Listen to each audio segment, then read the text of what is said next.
Good afternoon student, welcome back to our channel Pragati NCERT tutorial में। कैसे हैं आप सब लोग? आई होप कि आप सब लोग अच्छे होंगे। जैसा कि आप सब लोगों को पता है कि हमने अपने चैनल पे एनसीईआरटी सीरीज़ शुरू की है 6 to 12। उसमें हमने हिस्ट्री का जो है पहला और दूसरा अध्याय कंप्लीट कर लिया है और उसकी हमने प्लेलिस्ट भी बना दी है। और जियोग्राफी का भी हमने फर्स्ट चैप्टर हमारा कवर हो चुका है। आज हम सेकंड चैप्टर करने वाले हैं। ठीक है, तो चलिए जानते हैं। ग्लोब, अक्षांश एवं देशांतर। पिछले अध्याय में हम पढ़ चुके हैं कि हमारी पृथ्वी गोलाकार नहीं है। तो कैसी है हमारी पृथ्वी? हमारी पृथ्वी ध्रुवों से थोड़ी सी चपटी है। ठीक है, यह उत्तर एवं दक्षिण ध्रुवों पर थोड़ी चपटी तथा मध्य में थोड़ी उभरी हुई है। क्या आप कल्पना कर सकते हैं कि यह कैसे दिखती है? इस संबंध से जानकारी प्राप्त करने के लिए आप अपनी कक्षा में मतलब ग्लोब को देखने के लिए बोल रहे हैं ये। ठीक है, आप तो कहाँ कक्षा में बैठे, तो ग्लोब लेके, अगर आप लोगों के पास ग्लोब है उसी के बारे में बोल रहे हैं। ग्लोब पृथ्वी का एक लघु रूप है, एक वास्तविक प्रतिरूप है। तो पृथ्वी का लघु रूप क्या है? ग्लोब। ठीक है, वास्तविक प्रतिरूप। ग्लोब विभिन्न आकार एवं प्रकार के होते हैं। बड़े ग्लोब जो आसानी से एक स्थान से दूसरे स्थान नहीं एक स्थान से दूसरे स्थान नहीं ले जा सकते, और कुछ ग्लोब इतने छोटे हैं कि उनको हम पॉकेट में भी रख सकते हैं, और कुछ ग्लोब गुब्बारे जैसे जिनमें हवा भरी जा सकती है एवं आसानी से एक स्थान से दूसरे स्थान पर ले जाया जा सकता है। ग्लोब जो है हमारा स्थिर नहीं है, उसे उसी प्रकार घुमाया जा सकता है जैसे कुम्हार का पहिया या लट्टू घूमता है। ग्लोब प्रदेशों, महाद्वीपों तथा महासागरों और उनके सही आकार में दिखता है। ठीक है, ये दिखा रखा है ना इधर ग्लोब। पृथ्वी के समान किसी गोले पर किसी बिंदु की स्थिति का वर्णन करना कठिन है। अब ये यहाँ पे क्वेश्चन आंसर कर रहे हैं। ठीक है, आप देखेंगे कि एक सुई ग्लोब में झुकी हुई है। देखिए ये इधर एक जो इन्होंने दिखा रखा है सुई, इसको क्या बोलते हैं? अक्ष। ठीक है, इसको बोलते हैं अक्ष।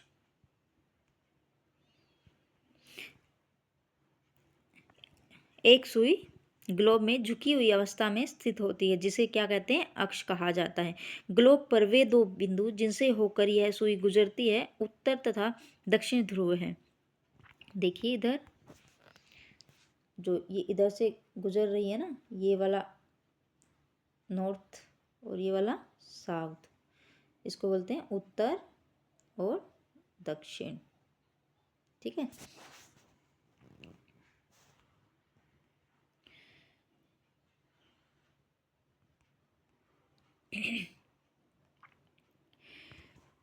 ग्लोब को इस सुई के चारों ओर पृथ्वी की भांति पश्चिम से पूर्व की ओर घुमाया जा सकता है।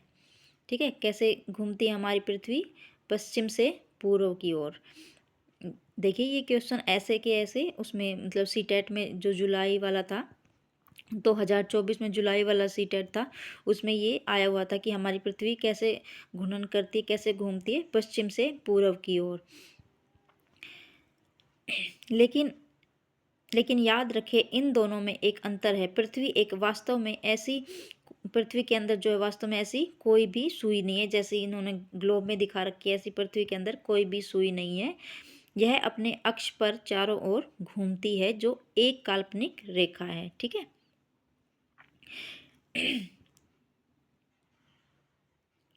एक अन्य काल्पनिक रेखा भी ग्लोब को दो बराबर भागों में बांटती है, जिसको हम क्या कहते हैं? विषुवत वृत्त। देखिए जैसे ये हमारी पृथ्वी है, जो ये पृथ्वी को जो दो बराबर भागों में काटती है, इसको क्या बोलते हैं? विषुवत वृत्त। ठीक है, इक्वेटर, इंग्लिश में हम क्या बोलते हैं? इक्वेटर और विषुवत वृत्त। और जो दो बराबर भागों में बांटते, जो ऊपर वाला भाग है वो हमारा है उत्तरी गोलार्ध, जिसको बोलते हैं नॉर्दर्न हेमिस्फीयर, और नीचे वाला भाग बोलते हैं दक्षिणी गोलार्ध और सदर्न हेमिस्फेयर। ठीक है, समझ आ गया। जो पृथ्वी को दो बराबर भागों में बांटते हैं उसको बोलते हैं विषुवत वृत्त, इक्वेटर। ऊपर वाला भाग, ऊपरी भाग जो उसको उत्तरी गोलार्ध और नीचे वाले भाग को दक्षिणी गोलार्ध, इंग्लिश में northern hemisphere and southern hemisphere बोलते हैं। और ये हमारे पोल हैं। ठीक है, ध्रुव जिसको बोलते हैं, और ये ध्रुव से थोड़ी सी चपटी है। और हमारी पृथ्वी कैसे घूर्णन करती है, पश्चिम से पूर्व की ओर ऐसे। ठीक है, समझ में आ गई। देखिए, इसे क्या कहते हैं, विषुवत वृत्त। पृथ्वी के उत्तर में स्थित आधे भाग को उत्तरी गोलार्ध, जैसे हमने समझा, ऊपर वाले भाग को क्या कहते हैं, उत्तरी गोलार्ध, और जो नीचे वाला आधा भाग है उसको क्या बोलते हैं, दक्षिणी गोलार्ध, northern hemisphere and southern hemisphere. ये दोनों बराबर के आधे भाग होते हैं। इस प्रकार विषुवत वृत्त पृथ्वी पर एक काल्पनिक वृत्त बनाती है। ठीक है, वैसे हमारी पृथ्वी पर कोई भी मतलब रेखा नहीं खींची गई है, ये एक काल्पनिक रेखा है। ठीक है, यह पृथ्वी पर विभिन्न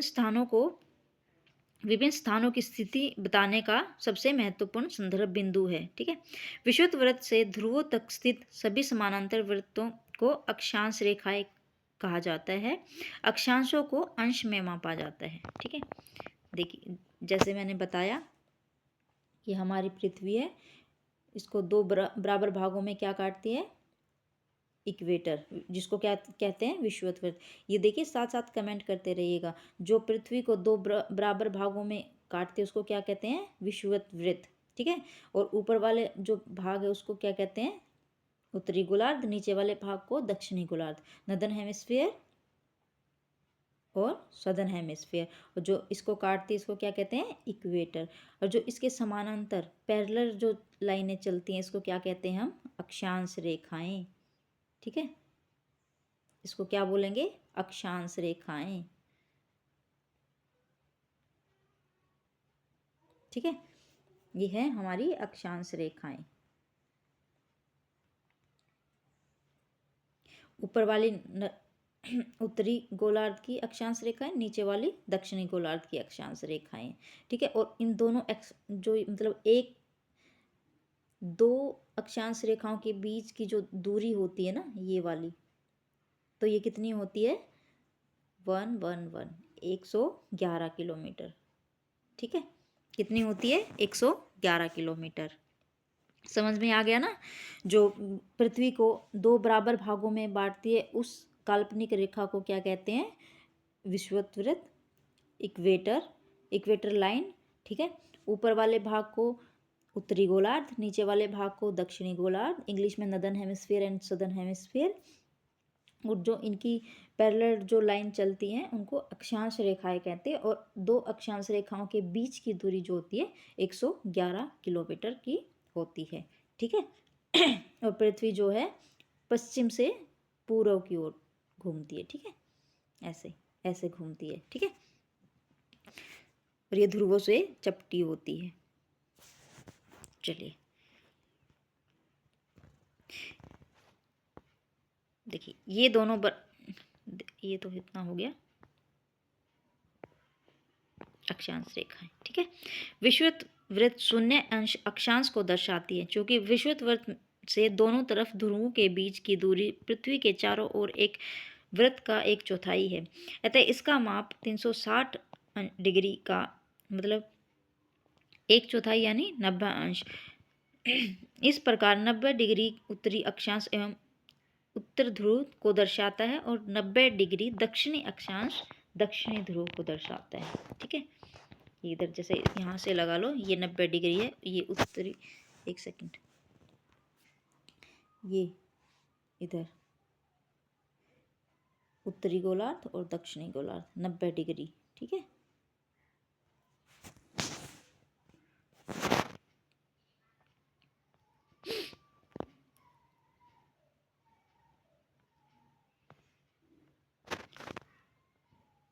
एक सेकंड।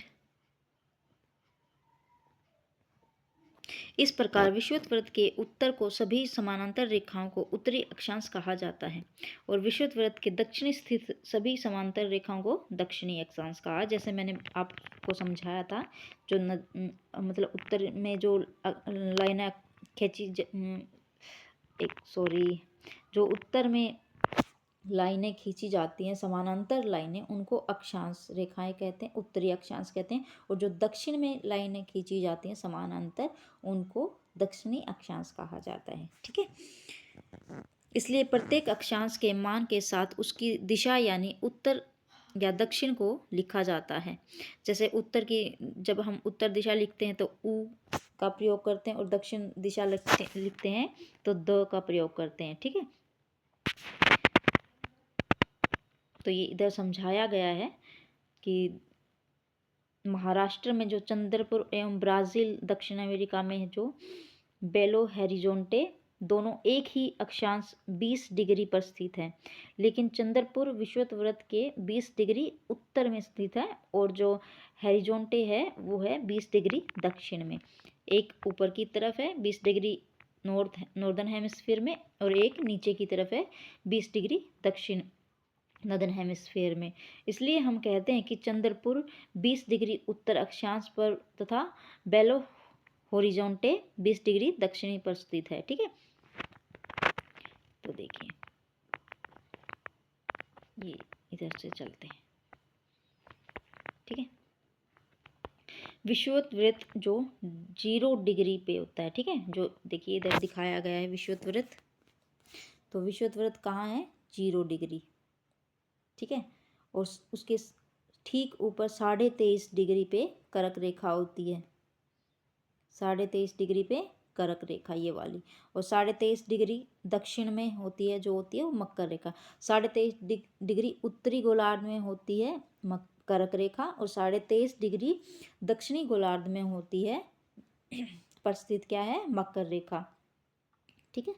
ये इधर देखिए,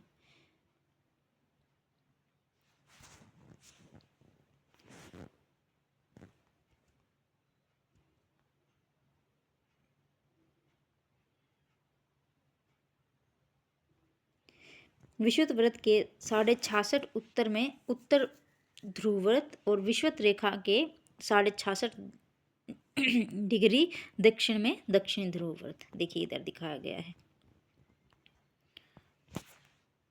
देखिए ये उत्तरी ध्रुवव्रत 66.5 में, और ये है दक्षिणी ध्रुवव्रत। ये आगे हम पढ़ेंगे उत्तरी शीतोष्ण कटिबंध के बारे में। ठीक है। पृथ्वी के ताप कटिबंध। कर्क रेखा एवं मकर रेखा के बीच के सभी अक्षांशों पर सूर्य वर्ष में एक बार दोपहर ठीक सिर के ऊपर होता है। इसलिए इस क्षेत्र में सबसे अधिक ऊष्मा प्राप्त होती है तथा उसे क्या कहते हैं? उष्ण कटिबंध कहा जाता है। देखिए इधर समझिए, जैसे ये हमारा सूर्य है। ठीक है। तो इसका जो प्रकाश है सीधा इक्वेटर पर पड़ता है। ठीक है। जो 23.5 डिग्री उत्तर और 23.5 डिग्री दक्षिण में जो ये वाला स्थान है, इसको क्या कहेंगे? उष्ण कटिबंध। क्योंकि यहाँ पे जो है दोपहर में सूरज की जो किरणें हैं सीधे सिर के ऊपर पड़ती हैं, और यहाँ पे सबसे ज़्यादा गर्मी होती है, तो ये उष्ण कटिबंधीय है। ठीक है। समझ में आ गया? जैसे ये सूर्य है, तो सूर्य, एक सेकंड, सूर्य का प्रकाश सीधे इक्वेटर पर पड़ता है, और 23.5 डिग्री नॉर्थ में और 23.5 डिग्री साउथ में यहाँ पे ये उष्ण कटिबंधीय होता है, क्योंकि यहाँ पे सूर्य का प्रकाश सीधे सिर के ऊपर आता है दोपहर में। ठीक है। एक बार मैं दोबारा से इसको रिपीट करना चाहूँगी। जो कर्क रेखा एवं मकर रेखा के बीच के सभी अक्षांशों पर सूर्य वर्ष में एक बार दोपहर में सिर के ठीक ऊपर होता है। इसलिए इस क्षेत्र में सबसे अधिक ऊष्मा प्राप्त होती है तथा इसे क्या कहते हैं? उष्ण कटिबंधीय। ठीक है। उष्णकटिबंधीय कौन सा क्षेत्र है? कर्क रेखा एवं मकर रेखा के बीच के अक्षांशों पे, ठीक है, जो 23.5 डिग्री नॉर्थ में और 23.5 डिग्री साउथ में है। कर्क रेखा तथा मकर रेखा के बाद किसी भी अक्षांश पर दोपहर का सूर्य सिर के ऊपर नहीं होता। ध्रुव की तरफ सूर्य की किरणें तिरछी पड़ती हैं। इस प्रकार उत्तरी गोलार्ध में कर्क रेखा एवं उत्तर ध्रुववृत्त तथा दक्षिणी गोलार्ध में मकर रेखा एवं दक्षिणी ध्रुववृत्त के बीच वाले क्षेत्र का तापमान मध्यम रहता है, इसलिए उन्हें क्या कहते हैं? शीतोष्ण कटिबंधीय। जहाँ पे तापमान मध्यम रहता है उसको क्या कहते हैं? शीतोष्ण कटिबंध। देखिए इधर देखते हैं, ये वाला जो ये वाला एरिया है, ठीक है, इसको क्या बोलते हैं? शीतोष्ण कटिबंध। यहाँ पे सूरज की किरणें जो हैं सीधी तो कहाँ पड़ती हैं? इक्वेटर पर। इसको क्या बोलते हैं? उष्ण कटिबंधीय, ठीक है। और यहाँ पे मतलब सीधा नहीं जाती हैं सूर्य की किरणें, तिरछी पड़ती हैं, तो ज़्यादा मतलब ज़्यादा गर्मी नहीं होती है इधर, ठीक है।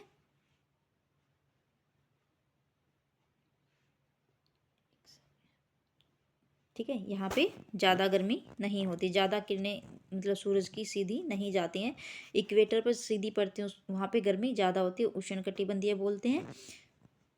और ऊपर जाती हैं, ठीक है, ऊपर जाती हैं तिरछी, उसको क्या बोलते हैं? उत्तरी शीतोष्णीय कटिबंधीय। उत्तरी गोलार्ध में उत्तर ध्रुववृत्त एवं उत्तरी ध्रुव तथा दक्षिणी गोलार्ध में दक्षिणी ध्रुववृत्त एवं दक्षिणी ध्रुव के बीच के क्षेत्र में बहुत ठंड होती है, क्योंकि यहाँ सूर्य क्षितिज से ज़्यादा ऊपर है, मतलब क्षितिज से ज़्यादा ऊपर नहीं आ पाता, इसलिए ये शीत कटिबंध कहलाते हैं। ये वाला एरिया देखिए, ये वाला एरिया जो है शीत कटिबंध है, ठीक है, क्योंकि यहाँ सूर्य की किरणें पहुँच ही नहीं पाती हैं। 6 महीने में मतलब यहाँ पे पहुँचती है, सीधी कहाँ पड़ती हैं? इक्वेटर पर, जहाँ पे जिस स्थान को क्या बोलते हैं? उष्णकटिबंधीय। और तिरछी जाती हैं ये इधर 66.5 डिग्री पे, ठीक है, जिसको क्या बोलते हैं? उत्तरी शीतोष्ण और दक्षिणी शीतोष्ण कटिबंध। और जहाँ पे बिल्कुल भी नहीं जाती, यहाँ पे मतलब बर्फ़ जमी रहती है, शीत कटिबंध रहते हैं इधर, ठीक है, क्योंकि यहाँ पे सूरज की किरणें पहुँच नहीं पाती, इसलिए यहाँ पर बर्फ़ जमी हुई रहती है, ठीक है।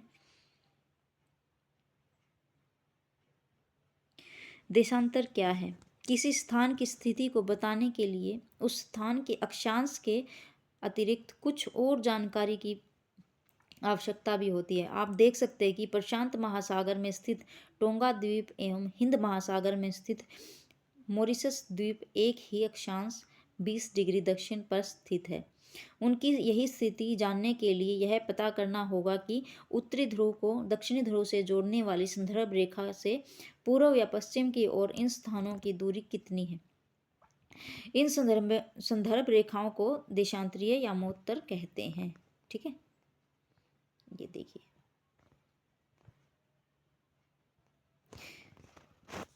देखिए जो ये हमारी पृथ्वी है, ये इक्वेटर है, जो समानांतर रेखाएं चलती हैं इनको क्या बोलते हैं? अक्षांश रेखाएं। ये हमारी क्या है? अक्षांश रेखा। ये इक्वेटर, ऊपर वाली उत्तरी अक्षांश रेखाएं, नीचे वाली दक्षिण अक्षांश रेखाएं।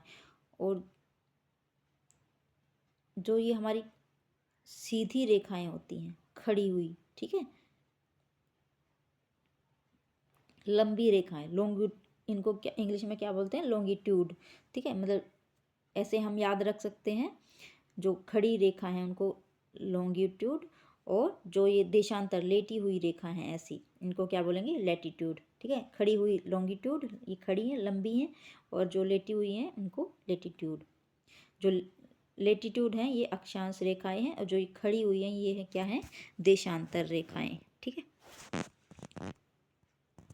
उनके बीच की दूरी को देशांतर के अंशों में मापा जाता है।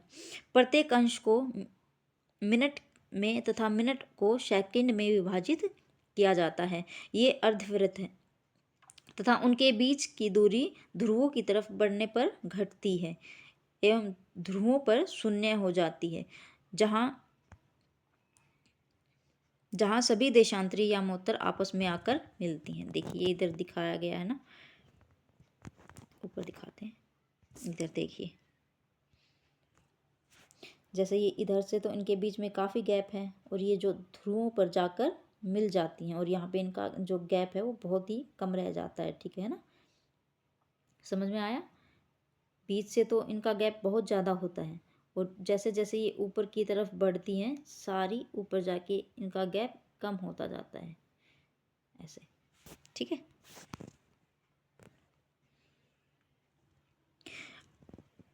अक्षांश समांतर रेखाओं से भिन्न सभी देशांतरीय यामोत्तर की लंबाई समान होती है, इसलिए इन्हें सिर्फ मुख्य संख्याओं में व्यक्त करना कठिन था।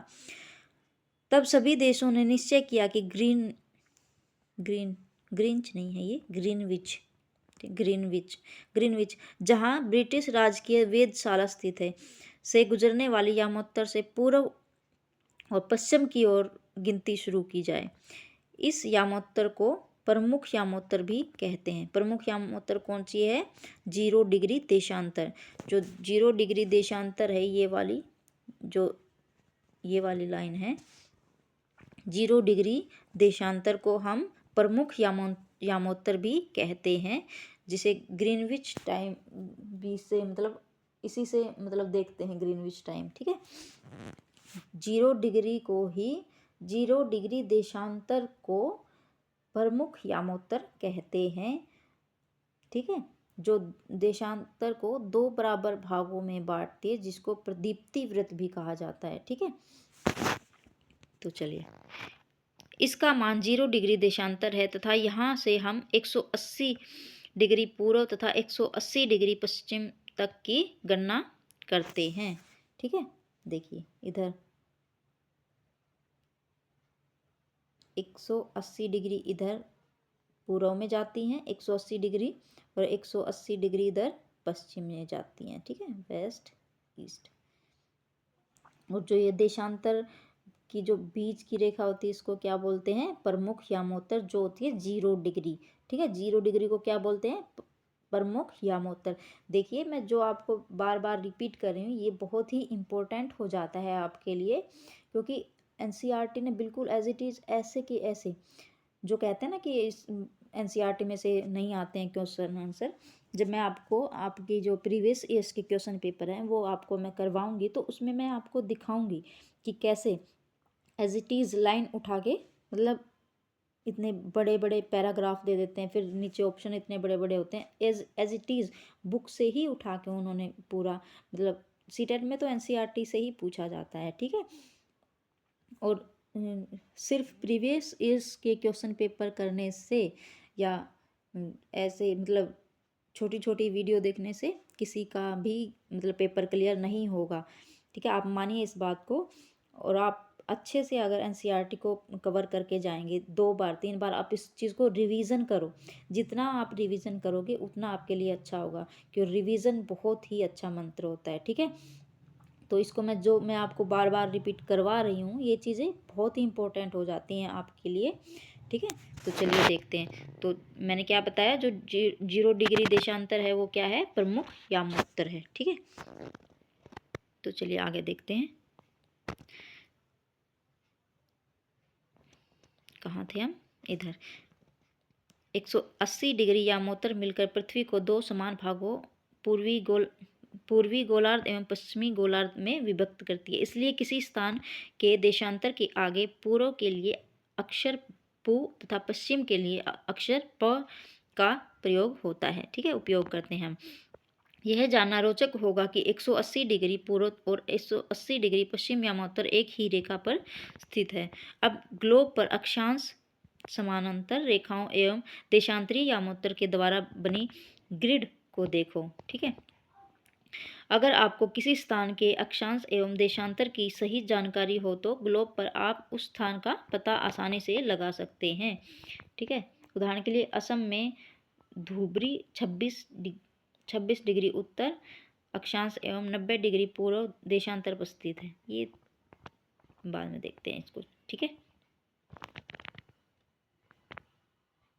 तो ये नहीं है, आगे देखेंगे। इधर देखते हैं देशांतर और समय, ठीक है। यहाँ से शुरू करते हैं हम। समय को मापने का सबसे अच्छा साधन पृथ्वी, चंद्रमा एवं ग्रहों की गति है, ठीक है। जो समय का मापने का सबसे अच्छा साधन क्या है? चंद्रमा, पृथ्वी और ग्रहों की जो गति है। सूर्योदय एवं सूर्यास्त प्रतिदिन होता है, अतः स्वाभाविक ही है, ठीक है। सबको पता है ये बात तो, कि सूर्योदय भी हर रोज होता है, सूर्यास्त भी हर रोज होता है, ठीक है। और ये स्वाभाविक है कि यह पूरे विश्व में समय निर्धारण का सबसे अच्छा साधन है। स्थानीय समय का अनुमान सूर्य के द्वारा बनने वाली परछाई से लगाया जा सकता है, जो दोपहर में सबसे छोटी एवं सूर्योदय तथा सूर्यास्त के समय सबसे लंबी होती है। ग्रीनविच पर ग्रीनविच पर स्थित प्रमुख यामोत्तर पर सूर्य जिस समय आकाश के सबसे ऊंचे बिंदु पर होगा, उस समय यामोत्तर पर स्थित सभी स्थानों पर दोपहर होगी, ठीक है। तो ये क्या बता रहा है? ग्रीनविच पर स्थित प्रमुख यामोत्तर पर सूर्य जिस समय आकाश के सबसे ऊंचे बिंदु पर होगा, उस समय यामोत्तर पर स्थित सभी स्थानों पर दोपहर होगी, ठीक है। क्योंकि पृथ्वी पश्चिम से पूर्व की ओर चक्कर लगाती है, तो पृथ्वी कैसे चक्कर लगाती है? पश्चिम से पूर्व। चलिए साथ साथ कमेंट करते रहिएगा कि पृथ्वी कैसे चक्कर लगाती है, हमारी पृथ्वी कैसे घूमती है? पश्चिम से पूर्व की ओर। कैसे घूमती है? पश्चिम से पूर्व की ओर। वे स्थान जो ग्रीनविच से पूर्व में है, उनका समय ग्रीनविच समय के आगे होगा, तथा जो पश्चिम में है उनका समय पीछे होगा। समय के इसको मैं एक शॉर्ट वीडियो बना के डाल के, इसका एक क्वेश्चन बना के मैं अच्छे से समझा के तब मैं आपको दूंगी, ठीक है। पर ये चीज़ ध्यान रखिएगा। देखिए एक सेकंड, जैसे ये ग्रीनविच है, तो अगर समय पूर्व की तरफ होगा तो समय बढ़ेगा, ठीक है। और यहाँ पे लिख देते हैं वेस्ट की तरफ बढ़ता, एक सॉरी सेकंड। देखिए ये हमारी ग्रीनविच रेखा है। अगर समय जब ईस्ट की तरफ जाता है तो बढ़ता है, और वेस्ट की तरफ हमारा समय घटता है। जब हम ये क्वेश्चन निकालेंगे तो मैं आपको अच्छे से समझा के तो उसका एक शॉर्ट वीडियो उसमें डाल दूंगी, ठीक है। उससे आपको अच्छे से समझ में आ जाएगा।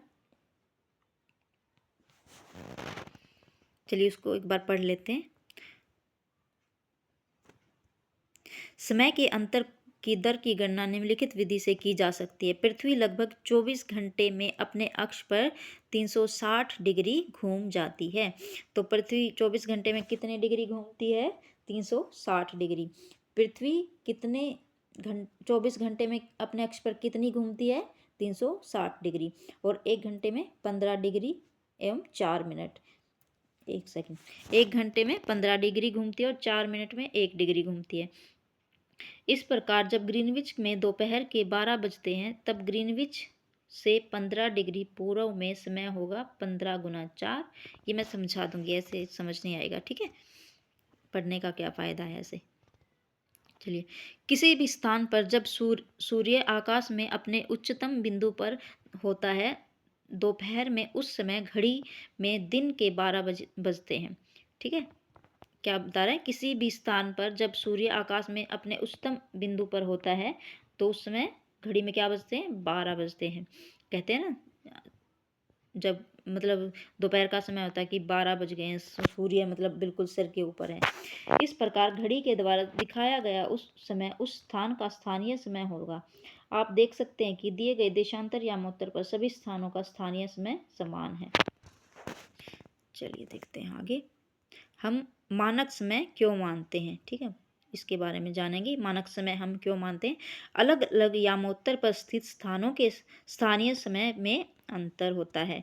उदाहरण के लिए बहुत से देशांतरों से होकर गुजरने वाली रेलगाड़ियों के लिए समय सारणी तैयार करना कठिन होगा। भारत में गुजरात के द्वारका तथा असम में डिब्रूगढ़ के स्थानीय समय में लगभग 1 घंटा 45 मिनट का अंतर होगा।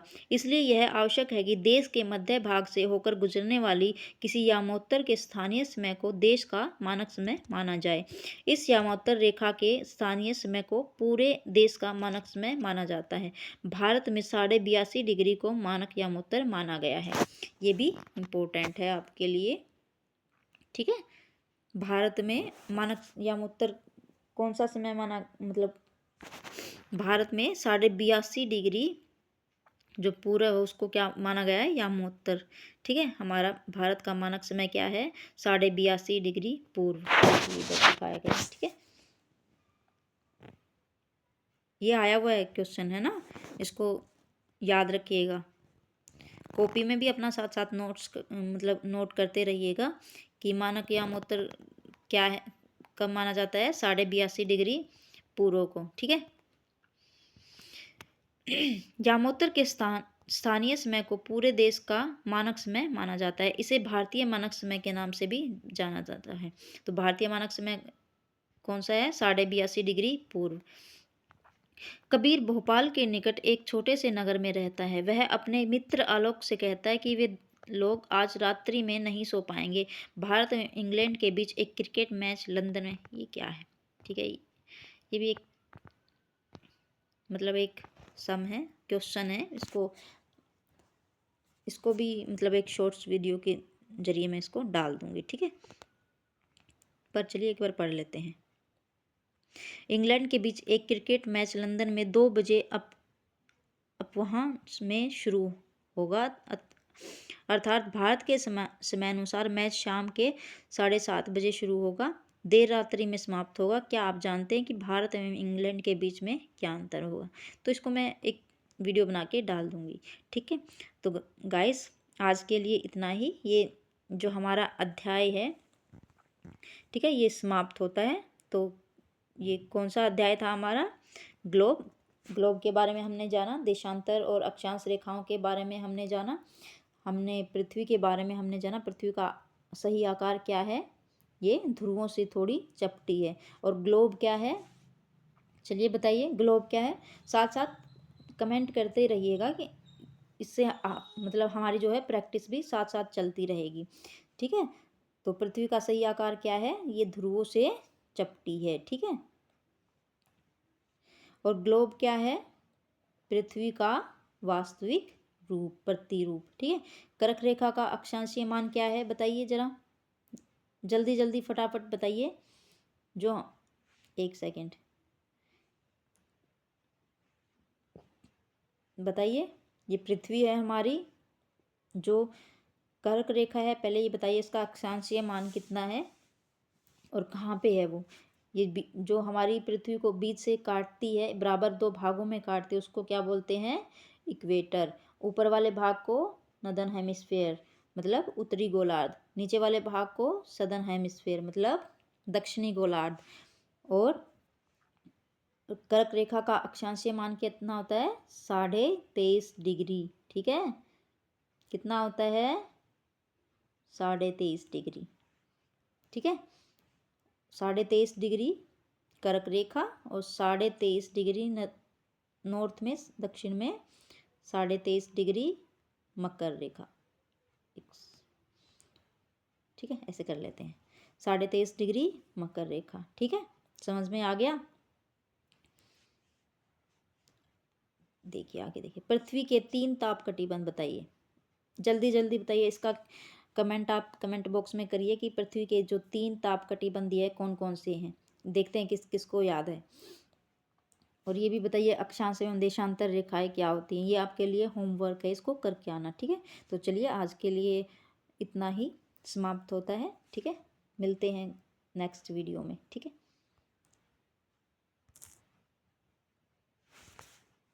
सॉरी।